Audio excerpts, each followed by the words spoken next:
नमस्कार दोस्तों, ACF environment में आज अपन 5वीं यूनिट का जो अपना टॉपिक है वो है वाटर पोल्यूशन या फिर जल प्रदूषण। जल प्रदूषण, वाटर पोल्यूशन। वाटर पोल्यूशन या फिर जल प्रदूषण।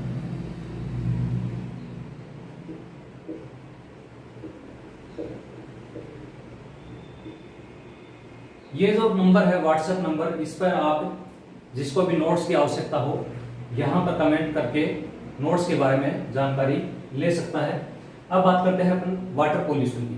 वाटर पोल्यूशन असल में होता क्या है? वाटर पोल्यूशन का मतलब ये है कि प्राकृतिक या मानव जनित क्रियाओं के द्वारा जब जल में रासायनिक, जैविक या भौतिक रूप से जब उसमें परिवर्तन आ जाता है तो उसी को जल प्रदूषण या फिर वाटर पोल्यूशन कहते हैं। यानी वाटर में जो कंटेंट होते हैं उनका जब डिग्रेडेशन हो जाता है, उसमें अगर ऑक्सीजन की मात्रा कम हो जाती है या फिर उसमें कुछ ऐसे एलिमेंट प्रवेश कर जाते हैं जो कि स्वास्थ्य के लिए हानिकारक होते हैं, तो उसको अपन क्या कहेंगे? वाटर पोल्यूशन कहते हैं।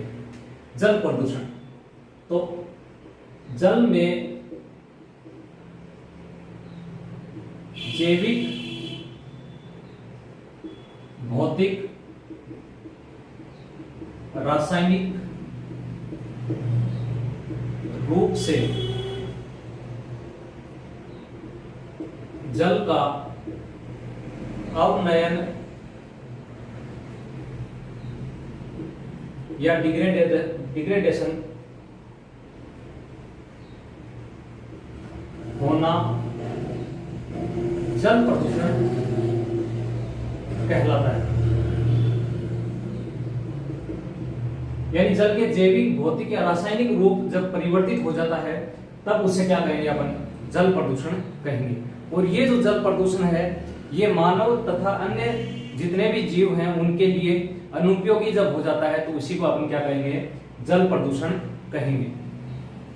जल प्रदूषण के अगर स्रोत की बात करें तो इसके स्रोतों को अपन वर्गीकृत कर सकते हैं कि यानी जल प्रदूषण किस प्रकार हुआ है, तो उत्पत्ति के आधार पर कर सकते हैं। दूसरा है प्रदूषकों के स्रोत के आधार पर इनका वर्गीकरण अपन जल प्रदूषण को अलग अलग भागों में बांट सकते हैं। तो इसमें से आपके क्वेश्चन आ सकता है कि उत्पत्ति के आधार पर जल प्रदूषण के का वर्गीकरण में, जल प्रदूषण के वर्गीकरण में कौन सा जो है वो उत्पत्ति के आधार पर जल प्रदूषण है। दूसरा इसमें क्वेश्चन आ सकता है कि प्रदूषकों के स्रोत के आधार पर जल प्रदूषण किस प्रकार होता है, तो ये क्वेश्चन आपके बन सकते हैं। पहले अपन बात करते हैं उत्पत्ति के आधार पर जल प्रदूषण का वर्गीकरण। उत्पत्ति के आधार पर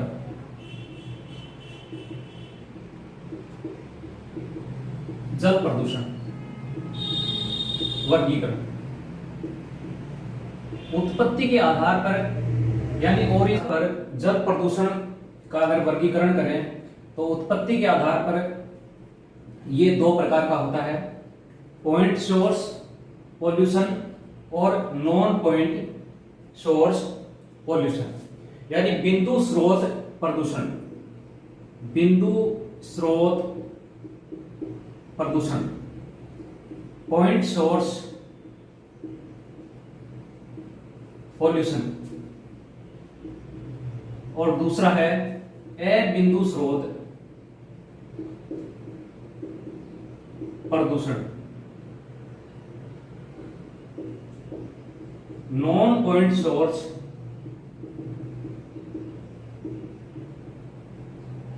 पोल्यूशन। ये दो प्रकार के जल प्रदूषण होते हैं उत्पत्ति के आधार पर।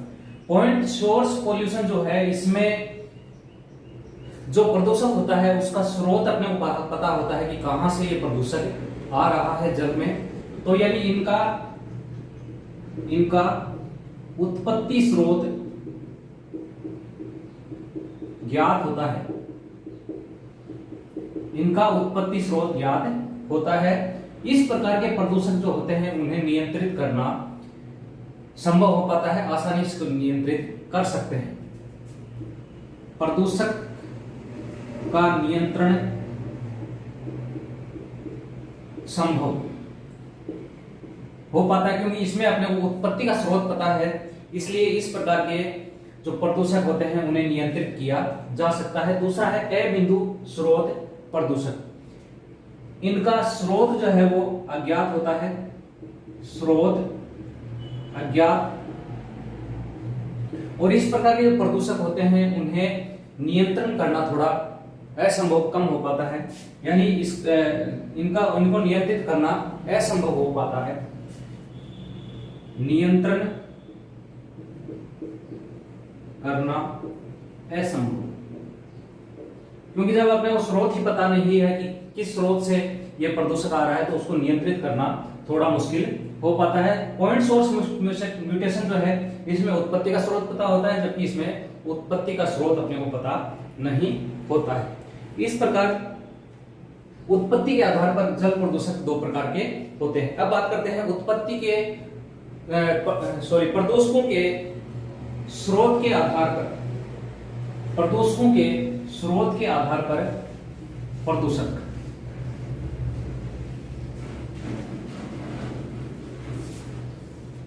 स्रोत के आधार पर प्रदूषक, प्रदूषकों के स्रोतों के आधार पर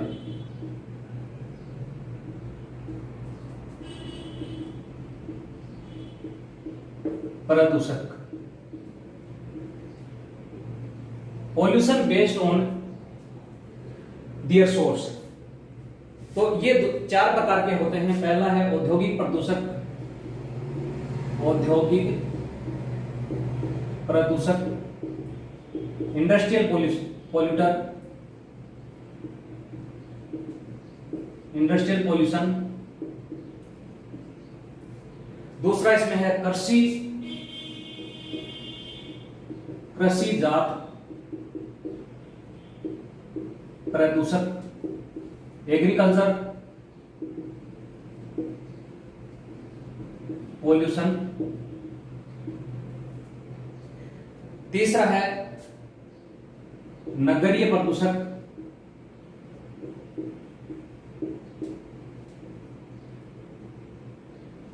अर्बन पोल्यूटर। चौथा इसमें है प्राकृतिक प्रदूषक, प्राकृतिक प्रदूषक, नेचुरल पोल्यूटर। ये चार प्रकार के प्रदूषकों के स्रोत के आधार पर चार प्रकार के होते हैं। उद्योगों से निकलने वाले प्रदूषक, कृषि अपशिष्ट से निकलने वाले प्रदूषक, नगरों से निकलने वाले प्रदूषक और प्राकृतिक प्रदूषक। इनके अगर उदाहरण की बात करें तो जैसे उद्योगों से निकलने वाले रसायन व धातुएं जो जल में आ जाती हैं। दूसरा है एग्रीकल्चर पोल्यूशन। एग्रीकल्चर पोल्यूशन में उर्वरक व कीटनाशक, उर्वरक व कीटनाशक। तीसरा आपके है नगरीय प्रदूषक। तो नगरीय प्रदूषक में जैसे उदाहरण के रूप में सीवरेज,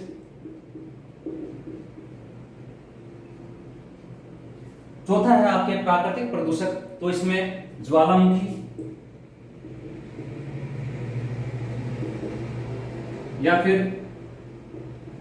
कोई वातावरण में उपस्थित धूल कण या फिर धूल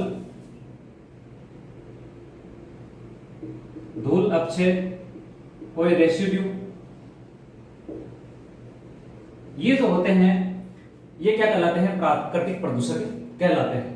तो स्रोतों के आधार पर चार प्रकार के हो गए, औद्योगिक प्रदूषक, कृषिजात प्रदूषक, नगरीय प्रदूषक और चौथा है प्राकृतिक प्रदूषक। इस प्रकार से ये चार प्रकार के प्रदूषक उद्योगों में जो जल प्रदूषक होते हैं ये चार प्रकार के होते हैं। तीसरा है इसमें भौतिक, रासायनिक व डिग्रेडेबिलिटी के आधार पर प्रदूषक। Physical, chemical and on the basis of degradation. Polluter जो है वो तीन प्रकार के भौतिक, रासायनिक व अपघटन के आधार पर जल प्रदूषक। जल प्रदूषक, पहले बात करते हैं भौतिक आधार पर।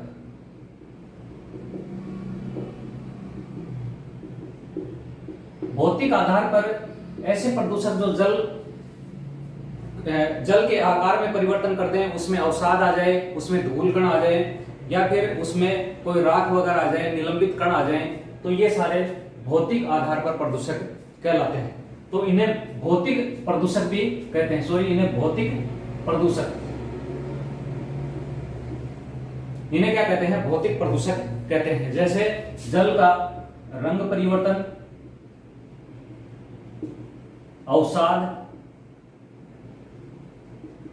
अवसाद जिसे सेडिमेंटेशन कहते हैं, धूल कण, निलंबित ठोस,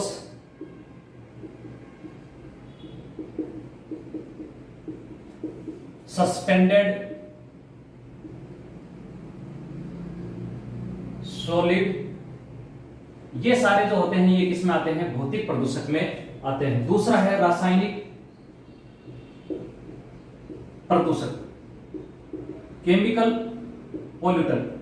ऐसे केमिकल जो जल को प्रदूषित करते हैं उन्हें केमिकल पोल्यूटर कहा जाता है। जैसे क्लोराइड, नाइट्रेट, पारा, ये सारे किसमें आते हैं?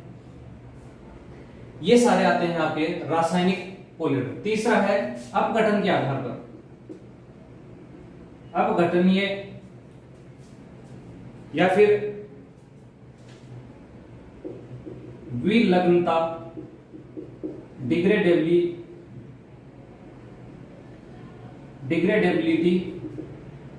के आधार पर, डिग्रेडेबिलिटी के आधार पर इन्हें दो भागों में बांटते हैं, बायोडिग्रेडेबल और नॉन बायोडिग्रेडेबल। जैव निम्नकारी प्रदूषक और दूसरा है अजैव निम्नकारी प्रदूषक। Biodegradable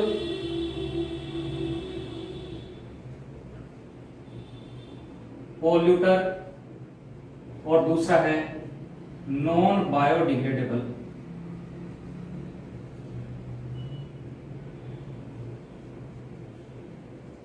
polluter. बायोडिग्रेडेबल वो होते हैं जो जैविक जीवों के द्वारा जिनको डिग्रेड किया जा सकता है, जैसे बैक्टीरिया है, फंजाई है, इनके द्वारा जब इनको डिग्रेड किया जा सकता है तो उन्हें जैव निम्नकारक प्रदूषक। और जिन्हें जीव जो है वो डिग्रेड नहीं कर सकते, जैसे प्लास्टिक है या फिर कोई धातु है, उसको जब डिग्रेड नहीं कर सकते ऑर्गेनिज्म, तो उसे किस में रखेंगे? अजैव निम्नकारक प्रदूषक में रखते हैं। तो भौतिक आधार पर, रासायनिक आधार पर और विलग्नता के आधार पर इसको तीन भागों में बांटते हैं। अब बात करते हैं जल के मूल्यांकन की। जल का मूल्यांकन किस प्रकार करें कि कौन सा जल जो है वो अच्छी क्वालिटी का है, पीने योग्य है, और कौन सा जल जो है वो प्रदूषक जल में शामिल होता है, जिसका उपयोग मनुष्य भी नहीं कर सकता और अन्य जीव जंतु भी है जिसका उपयोग नहीं कर सकते हैं। तो उसके आधार पर अपन इसको देखते हैं।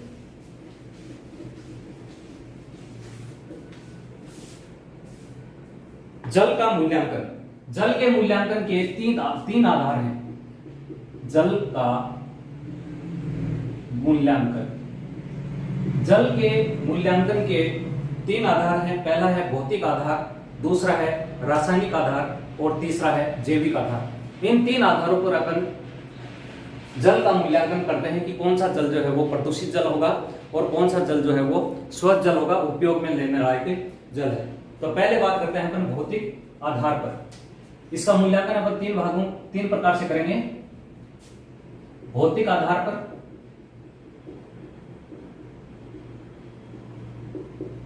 दूसरा है रासायनिक आधार पर और तीसरा है जैविक आधार। इन तीन आधार पर अपन जल का मूल्यांकन करेंगे। तो इसमें भौतिक आधार पे सबसे पहले इसमें अपन देखेंगे जल का तापमान कितना है, दूसरा है जल का रंग कैसा है, तीसरा गंधलापन, जल का घनत्व,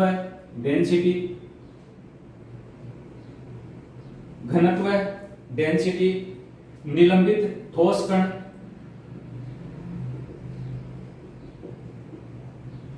सस्पेंडेड पार्टिकल,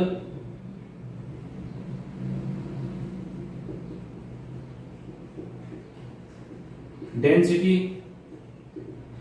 तो ये इन आधारों पर, भौतिक आधार पर अपन जल का मूल्यांकन कर सकते हैं। तापमान के आधार पर, रंग के आधार पर, गंधलापन, डेंसिटी और सस्पेंडेड पार्टिकल्स के आधार पर। दूसरा है रासायनिक आधार।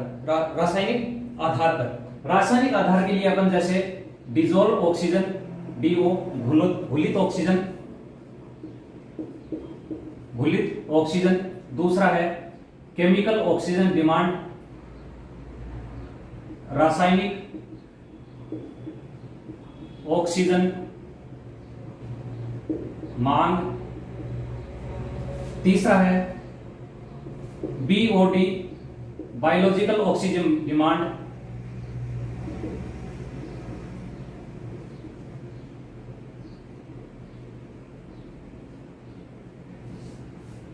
चौथा है MPN, मोस्ट प्रोबेबल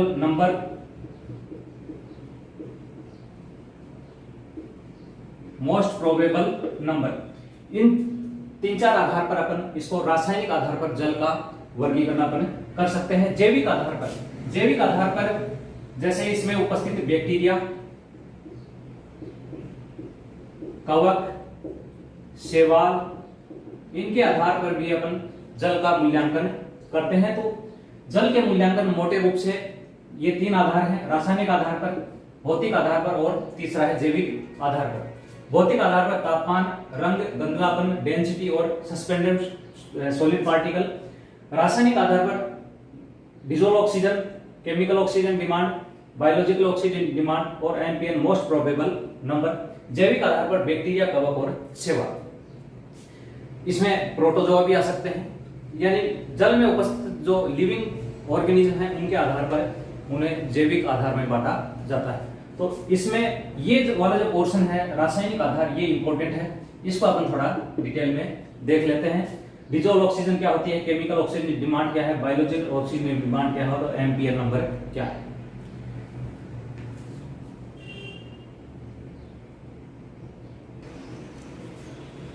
तो अब बात करते हैं अपन रासायनिक आधार पर जल के मूल्यांकन की। रासायनिक आधार पर जल के मूल्यांकन में सबसे पहले अपन देखते हैं डिजोल्व ऑक्सीजन यानी घुलित ऑक्सीजन। जल में घुलित ऑक्सीजन की मात्रा कितनी होनी चाहिए कि उस जल को अपन प्रदूषक रहित जल कह सकते हैं। तो डिजोल्व ऑक्सीजन पहला है घुलित ऑक्सीजन।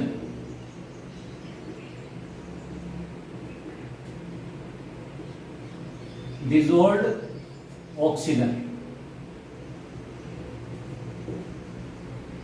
डिजोल्व ऑक्सीजन, घुलित ऑक्सीजन जो है वो जल में घुलित ऑक्सीजन की वह मात्रा, जल में घुलित ऑक्सीजन की वह मात्रा जो जलीय जीवों के श्वसन के लिए आवश्यक होती है, उसे डिजोल्व ऑक्सीजन कहा जाता है। ये जो डिजोल्व ऑक्सीजन है ये जलीय जीव जो होते हैं उनके लिए पर्याप्त मात्रा में ऑक्सीजन होनी चाहिए जिससे कि वो उस जल में रह सकते हैं। यानी इसकी अगर परिभाषा की बात करें तो जल में घुलित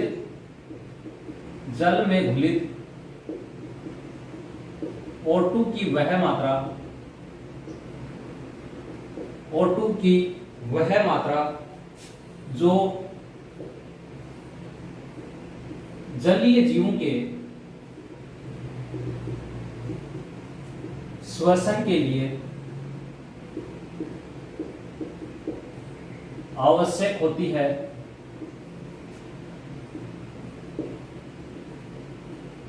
डिजोल्व ऑक्सीजन कहलाती है। क्या कहलाती है? डिजोल्व ऑक्सीजन कहलाती है। तो डिजोल्व ऑक्सीजन की मात्रा जितनी कम होगी वो जल उतना ही ज्यादा प्रदूषित रहेगा, जितनी ज्यादा ऑक्सीजन जल में रहेगी वो जल उतना ही स्वच्छ जल या प्रदूषण रहित जल रहेगा। डिजोल्व ऑक्सीजन ज्यादा, जल प्रदूषण कम। अब बात करते हैं कंटामिनेटेड वाटर। कंटामिनेटेड वाटर, संदूषित जल। कंटामिनेटेड वाटर किसे कहेंगे? डिजोल्व ऑक्सीजन के आधार पर तो ऐसा जल जिसमें घुलित ऑक्सीजन की मात्रा 0.8 mg प्रति लीटर हो, तो mg प्रति लीटर से कम हो, तो उस जल को क्या कहेंगे? कंटामिनेटेड वाटर कहेंगे। जिस जल में घुलित ऑक्सीजन की मात्रा 0.8 मिलीग्राम प्रति लीटर से कम हो, उसे कंटामिनेटेड वाटर कहते हैं। उसे अपन क्या कहेंगे? संदूषित जल कहते हैं। दूसरा है highly polluted water. Highly polluted water, highly polluted water का मतलब है अत्यधिक प्रदूषित जल। अत्यधिक प्रदूषित जल, अत्यधिक प्रदूषित जल वो जल होता है जिसमें घुलित ऑक्सीजन की मात्रा, डिजोल्व ऑक्सीजन की मात्रा 4 मिलीग्राम प्रति लीटर से भी कम हो।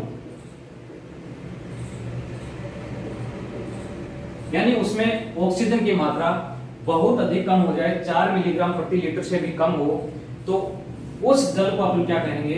अत्यधिक प्रदूषित जल कहेंगे। कंटामिनेटेड वाटर में घुलित ऑक्सीजन की मात्रा 0.8 mg प्रति लीटर से कम होती है, जबकि हाईली पोल्यूटेड में ये 4 mg प्रति लीटर से भी कम हो जाती है, तो उस जल को अपन क्या कहेंगे? हाईली पोल्यूटेड वाटर कहते हैं। दूसरा अपन बात करते हैं आपके बायोलॉजिकल ऑक्सीजन डिमांड। ये तो आपके हैं घुलित ऑक्सीजन, डिजोल्व ऑक्सीजन। दूसरा है biological oxygen demand, BOD, biological oxygen demand.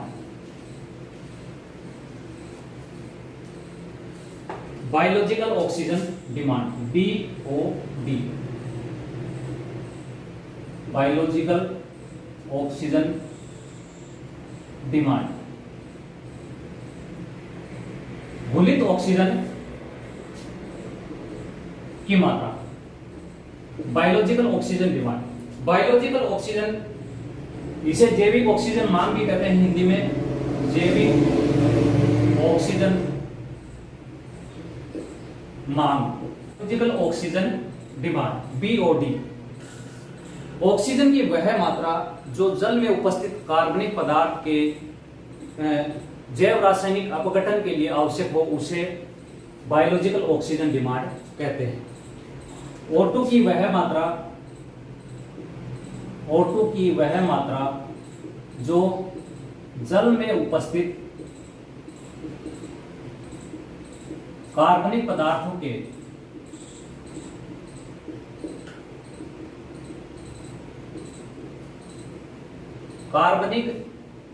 के जैव रासायनिक अपघटन के लिए, जैव रासायनिक अपघटन के लिए आवश्यक हो, उसे बायोलॉजिकल ऑक्सीजन डिमांड कहते हैं। उसे क्या कहते हैं? बायोलॉजिकल ऑक्सीजन डिमांड कहते हैं। दूसरे शब्दों में बायोलॉजिकल ऑक्सीजन डिमांड जितनी ज्यादा होगी, उस जल में डिजोल्व ऑक्सीजन उतना ही कम होगा। इसका मतलब यह है कि जिस जल में बायोलॉजिकल ऑक्सीजन डिमांड ज्यादा होगी उस जल में ऑक्सीजन की मात्रा कम होगी, क्योंकि उस जल में उपस्थित जो बैक्टीरिया वगैरह हैं वो उस कार्बनिक पदार्थों का विघटन तब तक नहीं कर सकते जब तक उनको पर्याप्त मात्रा में ऑक्सीजन नहीं मिल जाए। इसलिए ऐसे जीवों को इन कार्बनिक पदार्थों के विघटन के लिए ऑक्सीजन की आवश्यकता होती है, और ऑक्सीजन की आवश्यकता जितनी ज्यादा बढ़ेगी उसका मतलब यह है कि वो जल उतना ही ज्यादा प्रदूषित है। तो बायोलॉजिकल ऑक्सीजन डिमांड जितनी ज्यादा बढ़ेगी वो जल उतना ही ज्यादा प्रदूषण की श्रेणी में आता है।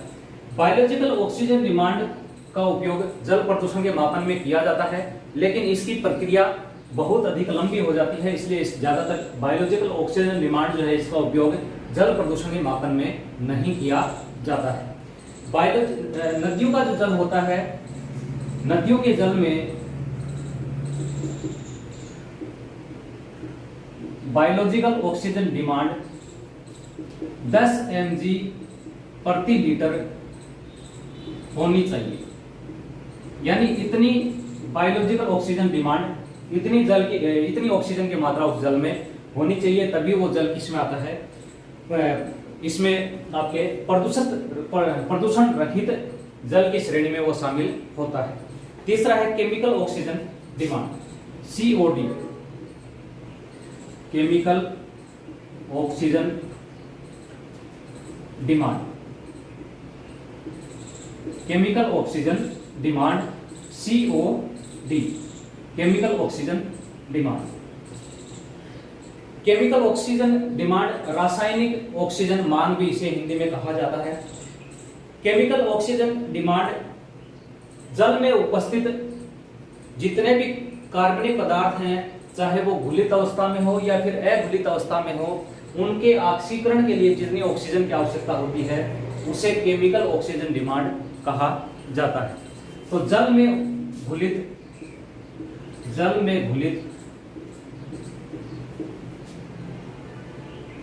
कार्बनिक पदार्थ, जल में घुलित कार्बनिक पदार्थ, जल में उपस्थित कार्बनिक पदार्थ घुलनशील या अघुलनशील,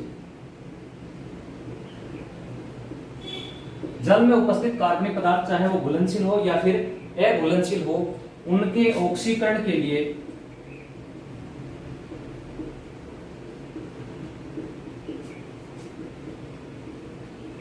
आवश्यक O2 की मात्रा केमिकल ऑक्सीजन डिमांड कहलाती है। उसे क्या कहते हैं अपन, केमिकल ऑक्सीजन डिमांड कहते हैं। प्रदूषित रहित जल के लिए केमिकल ऑक्सीजन डिमांड की जो मात्रा है वो 20 मिलीग्राम प्रति लीटर होनी चाहिए। प्रदूषण रहित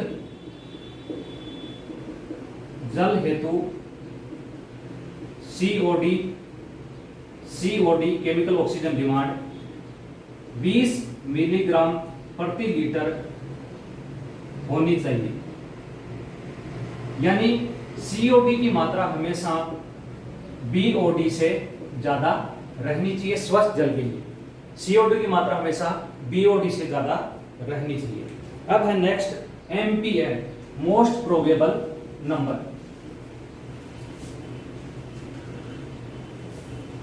मोस्ट प्रोबेबल नंबर जो है जल में उपस्थित MPN नंबर, मोस्ट प्रोबेबल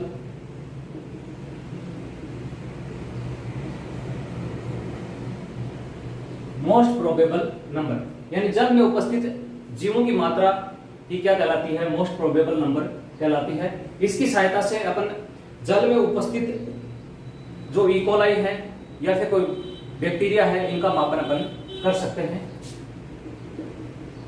इसकी सहायता से जल में उपस्थित इकोलाई, कोलीफाइल्स, बैक्टीरिया, हालांकि इकोलाई एक बैक्टीरिया ही होता है, इत्यादि की संख्या ज्ञात कर सकते हैं MPN नंबर के द्वारा। तो जितना ज्यादा जल प्रदूषित होगा उसमें MPN की मात्रा उतनी ही ज्यादा होगी। MPN मोस्ट प्रोबेबल नंबर ज्यादा, तो जल प्रदूषण क्या होगा, ज्यादा। यानी वो जल कैसा होगा, ज्यादा प्रदूषित जल होगा। जिस जल में MPN की मात्रा अधिक होगी वो जल उतना ही ज्यादा प्रदूषित माना जाता है। तीसरा कारक अपन ने देखा जैविक कारक। जैविक कारक जल में उपस्थित इकोलाई, बैक्टीरिया, शैवाल, वायरस आदि को जैविक कारक कहा जाता है। जल में उपस्थित बैक्टीरिया, कोलीफाज एक वायरस होता है, एल्गी, फंजाई, तो इन्हें क्या कहा जाता है, जैविक कारक कहा जाता है। तो इसके आधार पर अपन जल जो है उसका मूल्यांकन करते हैं कि वो जल किस कैटेगरी में शामिल होता है। तो जल की कैटेगरी के मूल्यांकन के 3 मापन हो गए, भौतिक आधार पर, रासायनिक आधार पर और तीसरा है जैविक आधार पर।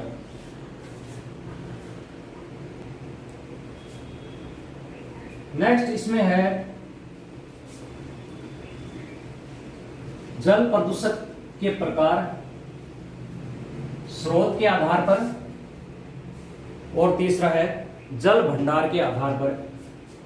जल भंडार व स्रोतों के आधार पर वर्गीकरण। जल भंडार व स्रोतों के आधार पर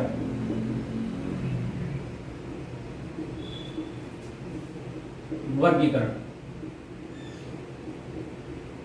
जल भंडार के आधार पर और दूसरा है स्रोतों के आधार पर वर्गीकरण। पहला है जल भंडार के आधार पर।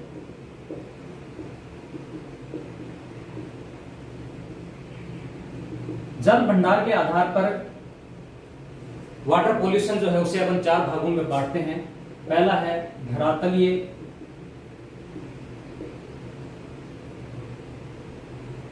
जल प्रदूषण, दूसरा है झील जल प्रदूषण,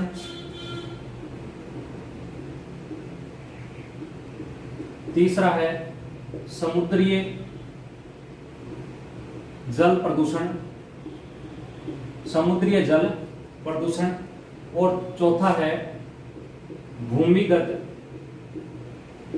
जल प्रदूषण। इस प्रकार से जल भंडार के आधार पर जल प्रदूषण को 4 भागों में बांटा जाता है: धरातलीय जल प्रदूषण, झील जल प्रदूषण, समुद्री जल प्रदूषण और भूमिगत जल प्रदूषण। दूसरा है स्रोत के आधार पर जल प्रदूषण। स्रोत के आधार पर, स्रोतों के आधार पर जल प्रदूषण। स्रोतों के आधार पर भी अपन इसको 5 भागों में बांट सकते हैं: घरेलू अपशिष्ट,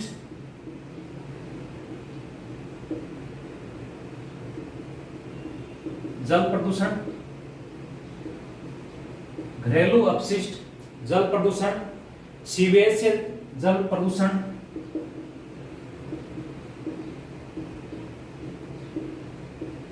सीवेज से जल प्रदूषण, तीसरा है उद्योगों से जल प्रदूषण, औद्योगिक इकाइयों से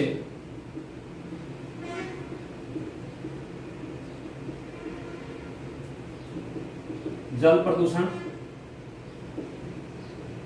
औद्योगिक इकाइयों से जल प्रदूषण, चौथा है कृषि अपशिष्ट जल प्रदूषण,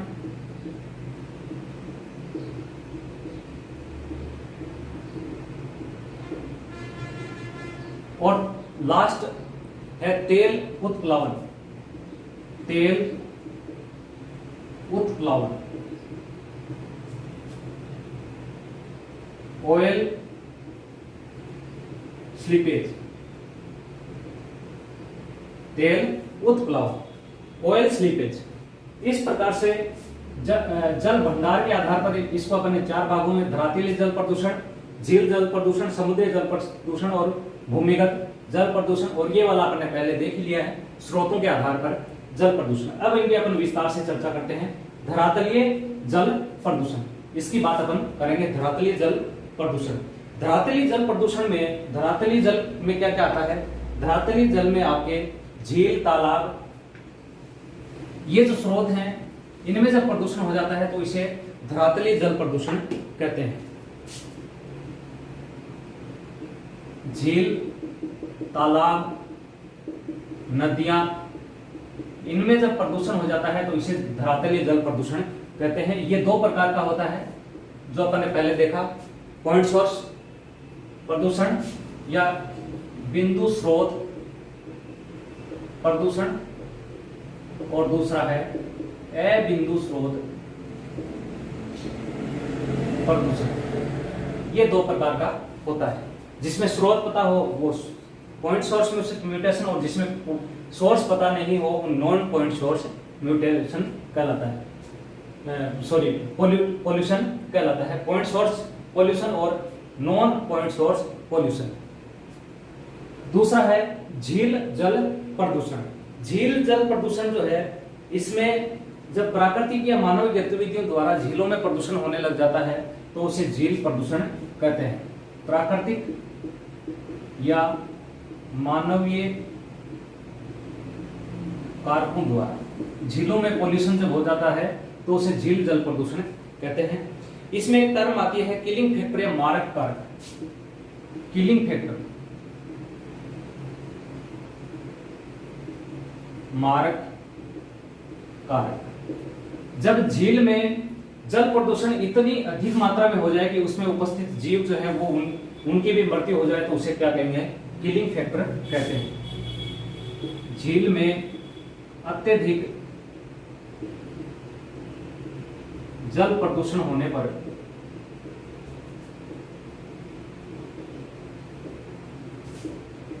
उसमें उपस्थित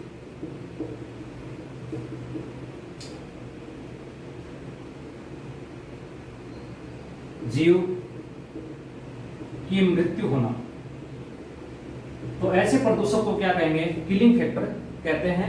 ये कब होता है? जब अत्यधिक ज्यादा झील प्रदूषित हो जाती है, उस स्थिति में ये होता है। तीसरा है समुद्रीय जल प्रदूषण। समुद्री जल प्रदूषक जो होते हैं, समुद्र में जब जल प्रदूषण हो जाता है तो समुद्र में जल प्रदूषण होने के कई कारण हो सकते हैं, जैसे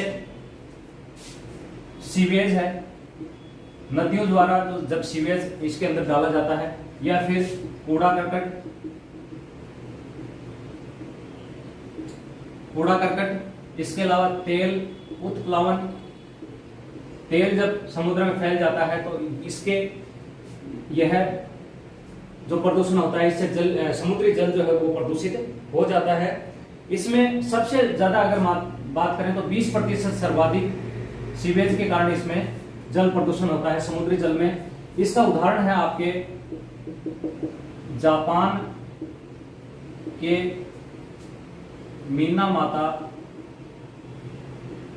खाड़ी में पारे से समुद्री जल प्रदूषण, इससे काफी अधिक लोग जो है इससे प्रभावित हुए थे। तीसरा है भूमिगत जल प्रदूषण। भूमिगत जल प्रदूषण, स्वच्छ जल जितना उपस्थित है उसका 30% भूमिगत जल में पाया जाता है। स्वच्छ जल का 30% जल भूमिगत जल होता है। कितना होता है? 30% जल यह है होता है। और भूमिगत जल के प्रदूषण की बात करें तो इसमें कई प्रकार के प्रदूषक जो है वो भूमिगत जल को प्रभावित करते हैं, जैसे नाइट्रेट की अधिकता, नाइट्रेट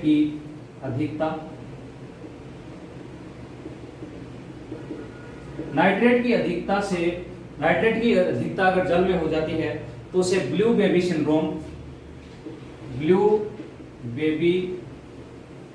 सिंड्रोम या मिथेमोग्लोबिनिया कहते हैं, या मिथेमोग्लोबिनिया।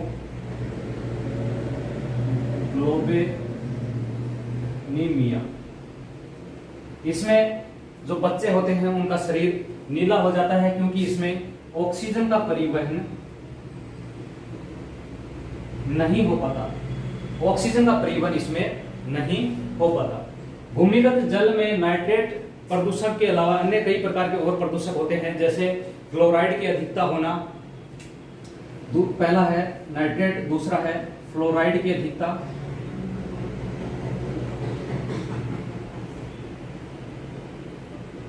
फ्लोराइड की अधिकता से हड्डियां व दांत प्रभावित होते हैं, हड्डियां व दांत प्रभावित होते हैं। जैसे अपने नागौर का जो ऊपड़ पट्टी वाला क्षेत्र है, नागौर के ऊपड़ पट्टी क्षेत्र में फ्लोराइड की मात्रा भूमिगत जल में अधिक पाई जाती है, इसलिए वहां पर जो लोग होते हैं उनकी हड्डियों में ऐंठन आ जाती है, हड्डियां टेढ़ी मेढ़ी हो जाती है। तीसरा है आर्सेनिक की मात्रा, आर्सेनिक की अधिकता, आर्सेनिक की अधिकता से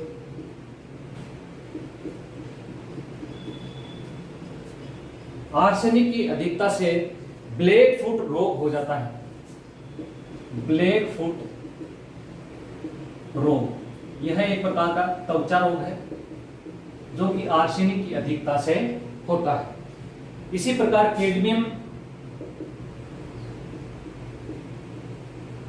कैडमियम की अधिकता से इटाई रोग हो जाता है, कैडमियम की अधिकता से इटाई रोग कैडमियम की अधिकता से होता है।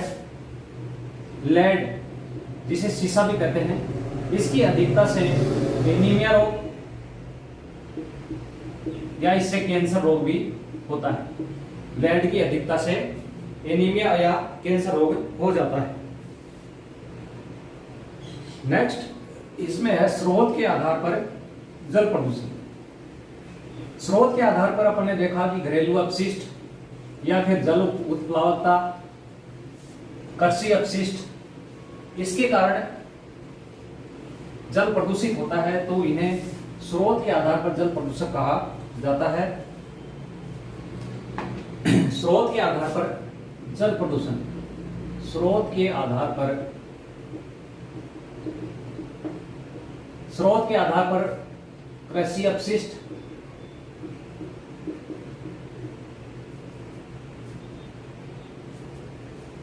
घरेलू अपशिष्ट,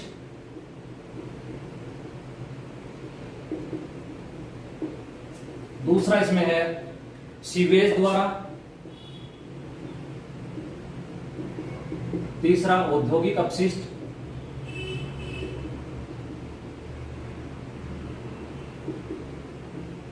चौथा कृषि अपशिष्ट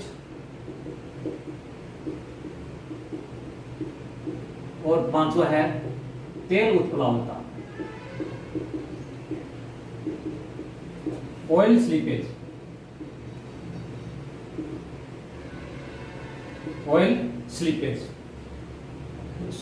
तेल अधिप्लावकता है, तेल अधिप्लावकता,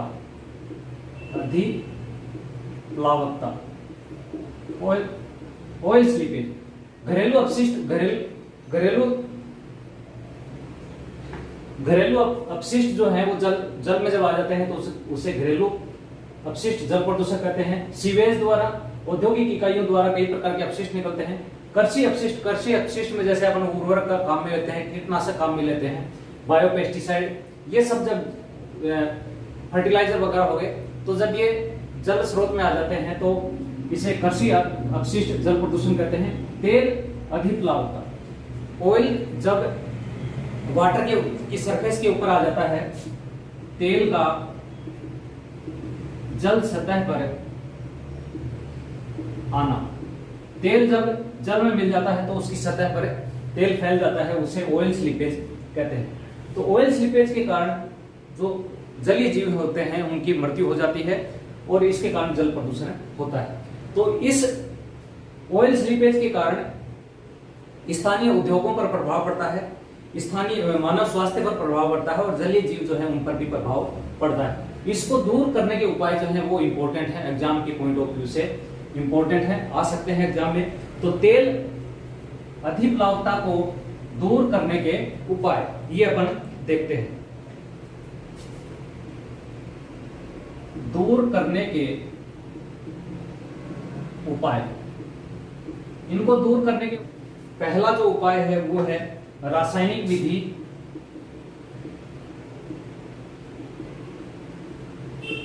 दूसरा है आपके भौतिक विधि,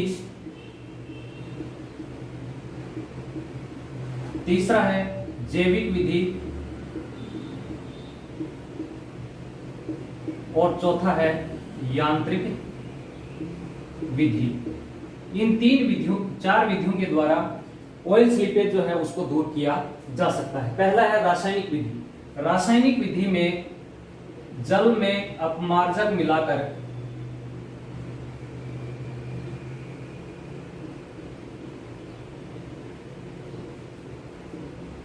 तेल को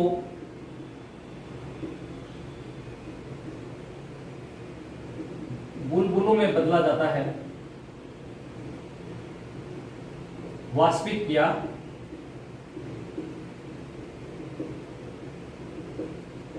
जब जल में अपमार्जक मिलाते हैं, ऐसा जल जिसमें तेल उपस्थित हो तो उसमें अपमार्जक जब अपन मिलाएंगे तो तेल जो है उसके बुलबुले हो जाएंगे और वो वाष्पित होकर उड़ जाएगा। तो इस विधि को कहते हैं रासायनिक विधि। दूसरा है भौतिक विधि। भौतिक विधि में जब जल की सतह पर तेल आ जाता है तो उसको जला दिया जाता है, उसे भौतिक विधि कहते हैं। जलाकर तेल को जला दिया जाता है, लेकिन इसके लिए तेल की परत की मोटाई 9 mm होनी चाहिए। कितनी मोटाई होनी चाहिए? 9 mm मोटाई होनी चाहिए, तभी तेल जो है उसको जला अपन सकते हैं। तीसरा है जैविक विधि। जैविक विधि में ऑयल जीपर के द्वारा तेल को नष्ट किया जाता है। ऑयल जीपर द्वारा तेल का अपघटन किया जाता है। ऑयल जीपर में बैक्टीरिया जो है उसी को काम में लिया जाता है। बैक्टीरिया द्वारा तेल का अपघटन। तो ये जो बैक्टीरिया है ये क्या करते हैं? तेल में उपस्थित हाइड्रोकार्बन को अपघटित कर कार्बन डाइऑक्साइड में ये परिवर्तित कर देते हैं, क्योंकि हाइड्रोकार्बन में कार्बन और हाइड्रोजन होता है।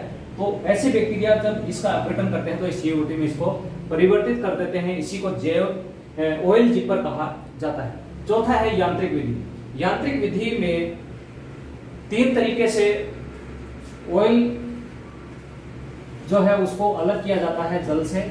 यांत्रिक विधि में पहला है बूम विधि, दूसरा है सोर्बेंट और तीसरा है स्कीमर। इन 3 विधियों के द्वारा तेल जो है उसको जल से अलग किया जाता है। बूम विधि में एक दीवार बनाई जाती है इस प्रकार से, जिसमें जहां तेल उपस्थित रहता है वहां पर एक दीवार बना दी जाती है। तो इसमें दीवार बनाकर तेल को अलग किया जाता है। सोर्बेंट में अवशोषण द्वारा ऐसा पदार्थ मिलाया जाता है जो तेल को अवशोषित कर लेता है और जल से तेल को अलग किया जा सकता है। स्कीमर में वैक्यूम द्वारा तेल का अवशोषण किया जाता है। इसमें वैक्यूम पैदा किया जाता है और वैक्यूम की सहायता से जो तेल होता है उसको जल से अलग कर लिया जाता है। तो यांत्रिक विधि में बूम विधि, सोर्बेंट विधि और स्टीमर, इन 3 के द्वारा तेल जो है उसको अलग किया जाता है। ऑयल स्लीपेज को दूर करने की 4 विधियां अपन ने देखी। रासायनिक विधि जिसमें अपमार्जक मिलाया जाता है, दूसरा है भौतिक विधि जिसमें जलाकर तेल जो है उसको अलग किया जाता है। इसके लिए तेल की परत 9 mm मोटी होनी चाहिए। जैविक विधि में ऑयल जीपर जिसमें बैक्टीरिया काम में लेते हैं और वो बैक्टीरिया हाइड्रोकार्बन को CO2 में बदल देते हैं।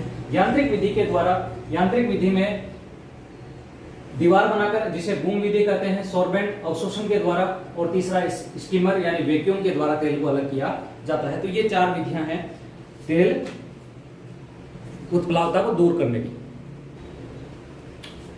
अब है जल प्रदूषण का नियंत्रण। जल प्रदूषित अगर जल है तो उसका नियंत्रण अपन किस प्रकार करेंगे कि जल का प्रदूषण को कम से कम किया जा सके। जल प्रदूषण के नियंत्रण के उपाय। जल प्रदूषण नियंत्रण के उपाय। जल प्रदूषण नियंत्रण के उपाय।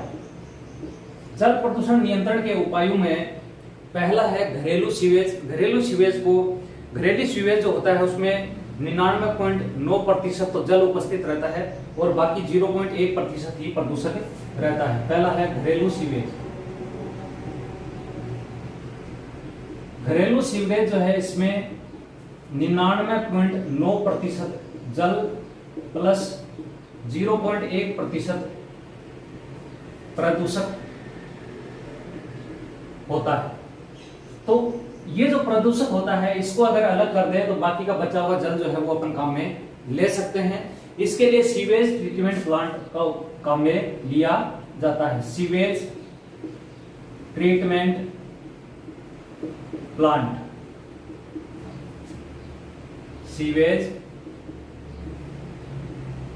ट्रीटमेंट प्लांट इसके द्वारा 90% से ज्यादा प्रदूषकों को अलग किया जा सकता है। 90% से ज्यादा प्रदूषकों को अलग कर सकते हैं।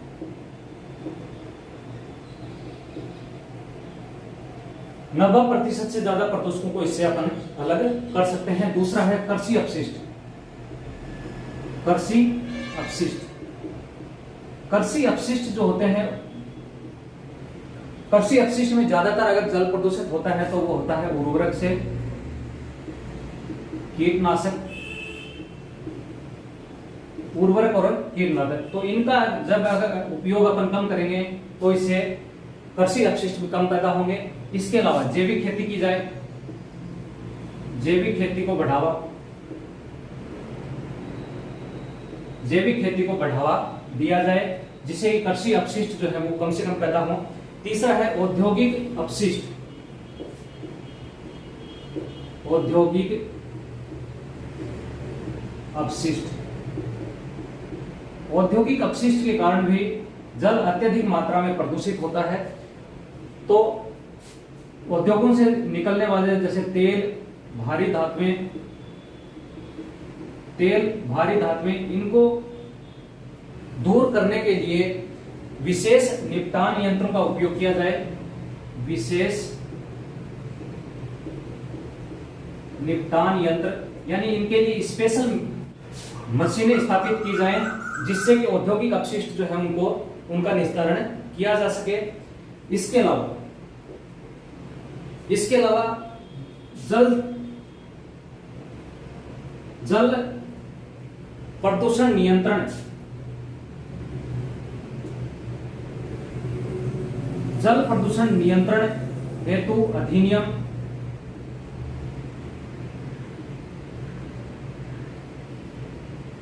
जल प्रदूषण नियंत्रण हेतु अधिनियम भी लाया गया कि जो कि 1974 में लाया गया और फिर इसमें वापस इसमें संशोधन किया गया। जल प्रदूषण नियंत्रण हेतु अधिनियम में संशोधन 1988। तो वाटर प्रदूषण को नियंत्रण करने हेतु एक्ट भी लाया गया है 1974 का एक्ट। और इसी एक्ट के तहत CPCB central pollution control board और स्टेट पोल्यूशन कंट्रोल बोर्ड की स्थापना की गई है। इस एक्ट को 1988 में संशोधित भी किया गया था। अब है जल प्रदूषण नियंत्रण हेतु सरकारी उपाय। सरकारी स्तर पर जल प्रदूषण नियंत्रण हेतु क्या क्या उपाय किए गए हैं इसकी बात अपन कर लेते हैं। जल प्रदूषण नियंत्रण हेतु सरकारी उपाय। जल प्रदूषण नियंत्रण हेतु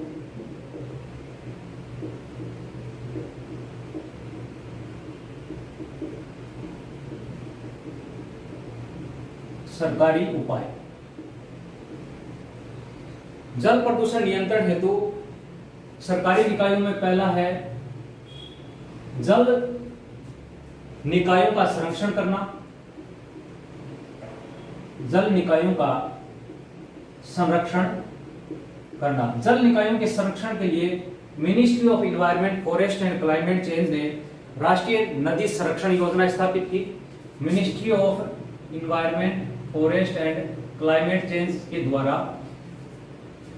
राष्ट्रीय नदी संरक्षण योजना लाई गई। इसके द्वारा पहला राष्ट्रीय नदी संरक्षण योजना, national river conservation plan, NRCP, national river conservation plan, राष्ट्रीय नदी संरक्षण योजना।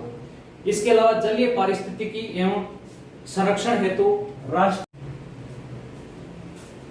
तो ministry of environment, forest and climate change के द्वारा राष्ट्रीय नदी संरक्षण योजना NRCP शुरू की गई, जिसमें नदियों का संरक्षण इसके तहत किया गया।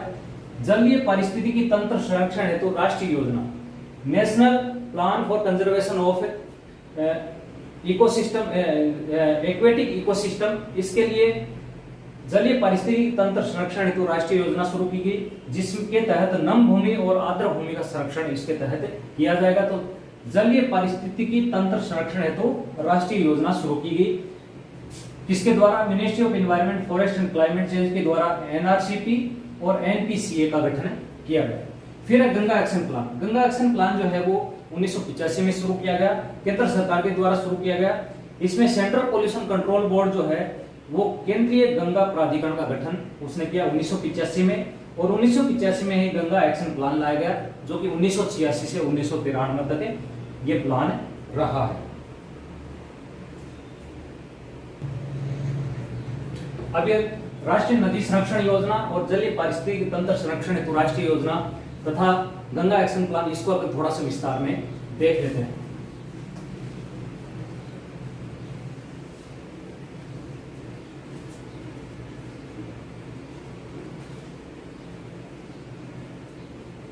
राष्ट्रीय नदी संरक्षण योजना,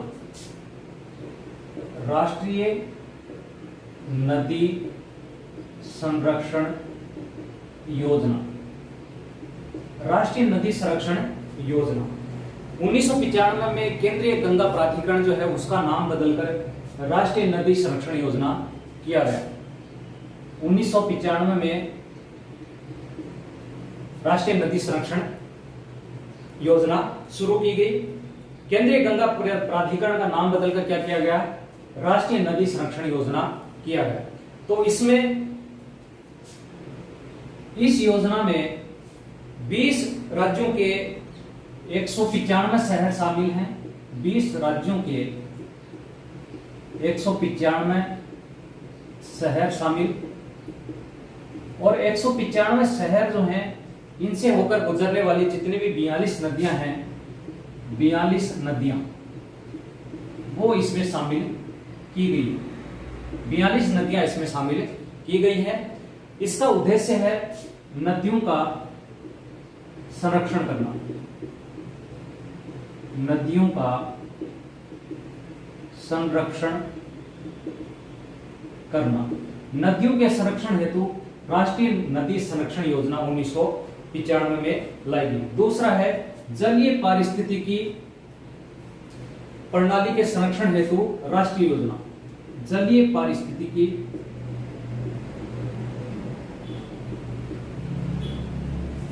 के संरक्षण हेतु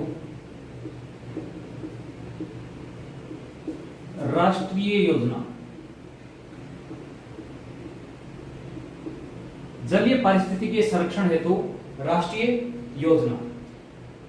ministry of environment, forest and climate change के द्वारा पूर्व में संचालित 2 योजनाओं को सम्मिलित करके इस योजना को शुरू किया गया, और वो जो 2 योजनाएं थी उसमें पहला है राष्ट्रीय नम भूमि संरक्षण कार्यक्रम, राष्ट्रीय नम भूमि संरक्षण कार्यक्रम,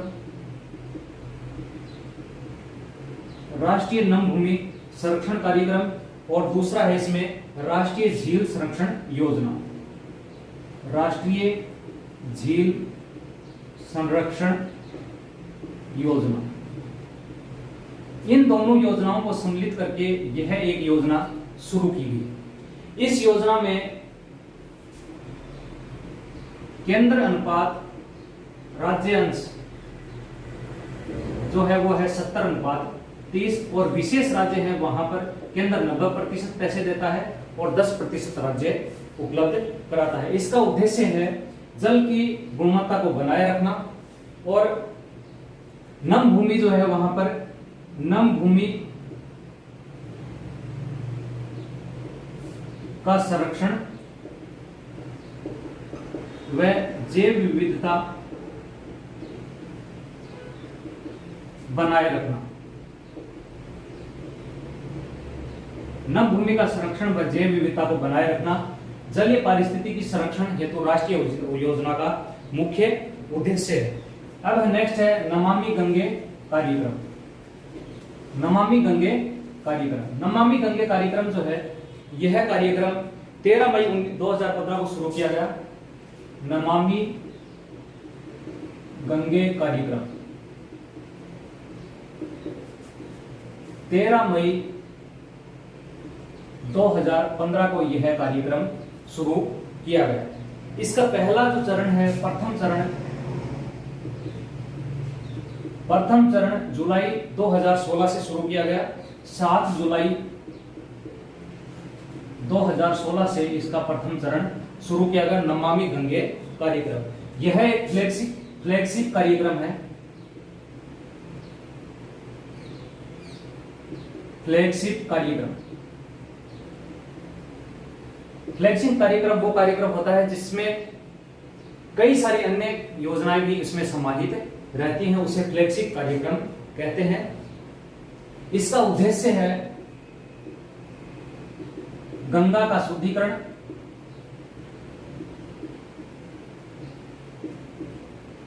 तथा जैव विविधता बनाए रखना, संरक्षण, जैव विविधता संरक्षण। गंगा में सर्वाधिक प्रदूषण की बात करें तो पॉइंट पॉल्यूशन के द्वारा सबसे ज्यादा गंगा में प्रदूषण होता है।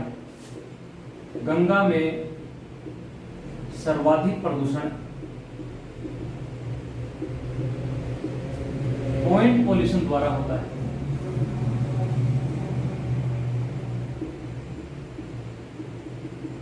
पॉइंट पॉल्यूशन द्वारा गंगा में सबसे ज्यादा प्रदूषण होता है। इस नमामि गंगे कार्यक्रम में 20,000 करोड़ रुपए के द्वारा यह नमामि गंगे कार्यक्रम शुरू किया गया। साथ ही इसमें 8 जैव विविधता केंद्र बनाए जाएंगे। जैव विविधता केंद्र स्थापित किए जाएंगे। 8 जैव विविधता केंद्र स्थापित किए जाएंगे। इसी योजना में अन्य कई सारे कार्यक्रम हैं, जिसमें एक है गंगा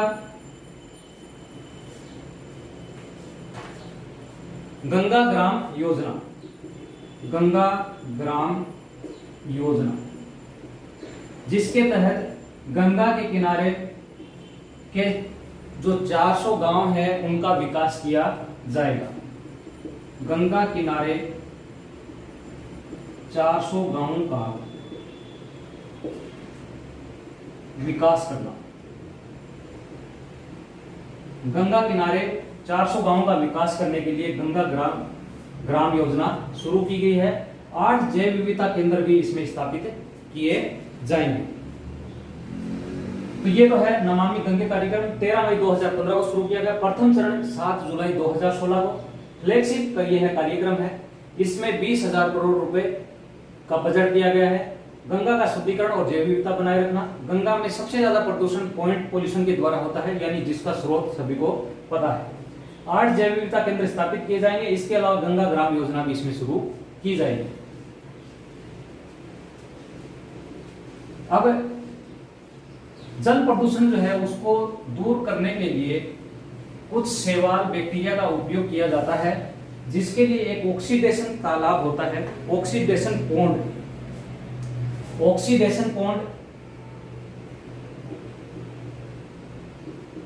ऑक्सीडेशन पूर्ण या फिर स्टेबलाइजेशन पूर्ण। ऑक्सीकरण तालाब या फिर निरीक्षण ताल भी इसे कहते हैं। ऑक्सीकरण तालाब या निरीक्षण ताल, इसमें बैक्टीरिया या फिर शैवाल के द्वारा जल का शुद्धिकरण किया जाता है।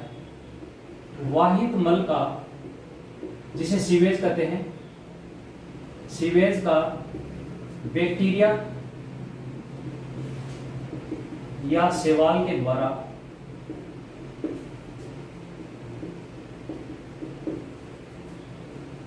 शुद्धिकरण।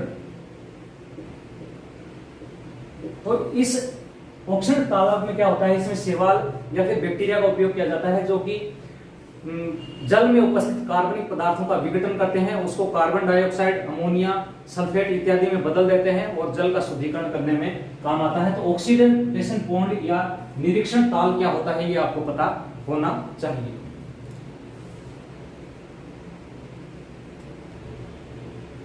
नेक्स्ट है पर्यावरण शोध प्रयोगशाला। पर्यावरण शोध प्रयोगशाला लखनऊ द्वारा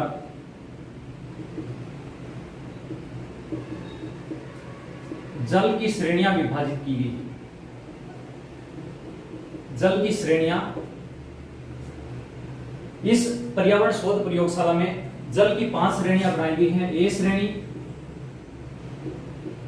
बी, सी, डी और ई, ये 5 श्रेणियां बनाई गई हैं जिसके आधार पर जल जो है उसकी गुणवत्ता का निर्धारण किया जाता है। ए श्रेणी में पीने योग्य जल आता है। ऐसा जल जो पीने योग्य हो उसे ए श्रेणी में रखा जाता है। दूसरा है बी श्रेणी, ऐसा जल जो तैरने हेतु या फिर मनोरंजन हेतु उपयोगी हो उसे बी श्रेणी में रखा जाता है। साथ ही यह जल जो है वो नहाने हेतु, स्नान हेतु भी उपयोग में लाया जा सकता है बी श्रेणी में। तीसरा है पारंपरिक उपचार द्वारा पीने योग्य, ऐसा जल जो पहले प्रदूषित था लेकिन उसको पारंपरिक उपचार द्वारा पीने योग्य बनाया जाता है, उसे सी कैटेगरी में रखा जाता है। डी कैटेगरी मछली व जलीय जीवों हेतु उपयोगी, उसे डी श्रेणी योग्य जल कहा जाता है। तीसरा है सिंचाई हेतु जो जल काम में लिया जा सके या फिर अपशिष्ट निपटान योग्य जल, तो उस जल को किसमें रखा जाता है, ई कैटेगरी में रखा जाता है। ये सी कैटेगरी जो है ये इंपॉर्टेंट है, एग्जाम में आने लायक क्वेश्चन इसमें से बन सकता है। पारंपरिक उपचार द्वारा पीने योग्य जल किस कैटेगरी में आता है, तो सी कैटेगरी में शामिल होता है। इस प्रकार इसकी 5 श्रेणियां बनाई गई है। अब इसमें जो इंपॉर्टेंट क्वेश्चन यहां से बनते हैं आपके, जैसे फ्लोराइड की मात्रा की अनुमत मात्रा जल में कितनी होनी चाहिए। फ्लोराइड की मात्रा अगर 0.01 मिलीग्राम पर लीटर है तो वो जल पीने योग्य है, यानी फ्लोराइड की मात्रा कितनी, 0.01 मिलीग्राम। इसी प्रकार आर्सेनिक की मात्रा जो है वो 0.05 मिलीग्राम पर लीटर। नाइट्रेट की मात्रा 20 ppm, लेकिन वेस्ट के लिए ये 40 से 45 ppm पर भी व्यक्ति से प्रदूषित यानी प्रभावित नहीं होता। पीएच जो है वो 7 से 8.5 पीएच होना चाहिए। कुल ठोस पदार्थ, टोटल सॉलिड जो मटेरियल है वो 500 मिलीग्राम पर लीटर होना चाहिए। कठोरता जो है 2 मिलीग्राम पर लीटर। SO2 और CO2 की मात्रा 200 मिलीग्राम पर लीटर। लेड की मात्रा 0.01 ग्राम जो है वो लेड की मात्रा। ये सारी जो है ये अनुमत मात्रा है।